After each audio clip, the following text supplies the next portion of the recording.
Pormal na nga gintugyan sa Pilipinas ang chairmanship sa Association of Southeast Asian Nations sa ASEAN. Ang chairmanship nagakahulugan sa bilog nga 2026. Ang Pilipinas maga-host ang ginatos ka mga pagsinapol kag aktibidad tubtub sa 48 kag 49 ASEAN Summit sa diin magatipon na naman ang mga leader halin sa regional bloc kag ang ilang dialogue partners.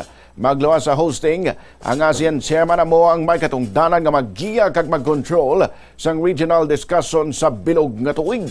Opisyal nga ginhatag sa Pilipinas ini nga obligasyon sa pagtakop sang 47th ASEAN Summit and related summit sa Kuala Lumpur, Malaysia. Sa mga seremonya ng panguna ang former chair nga si Malaysian Prime Minister Anwar Ibrahim kag nagbato naman amo si Presidente Ferdinand Marcos Jr. Pahayag ni Marcos, preparadong Pilipinas halin pa sang nagligad nga 8 ka bulan. Nagpain ang Pilipinas sa mas sobra 17.5 billion pesos para sa mga obligasyon sinibilang host sa 2026.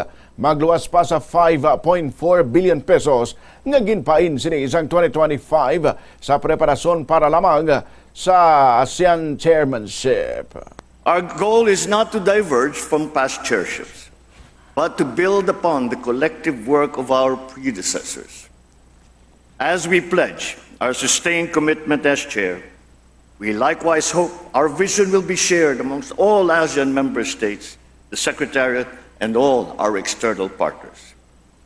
It is in this spirit that I warmly invite you all to the Philippines with our collective resolve. Let us navigate into our future together. Isa sa prioridad sa NOSEA mo ang Code of Conduct para sa West Philippine Sea.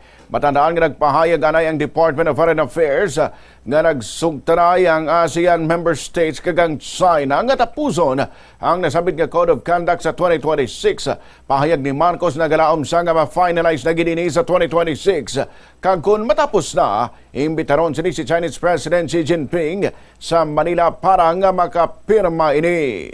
Yes, that would not be bad at all. I will certainly invite him. That's for sure. I will certainly invite him, and I would make all of the efforts available, all of the ways available, the means that we have available to us, to show how sincere to President Xi Jinping, how sincere we are, that we would like for him to come to the Philippines. He has been to the Philippines before, and he knows he has a few friends here in the Philippines already. Nabalian ang pahayag ni Presidente Marcos.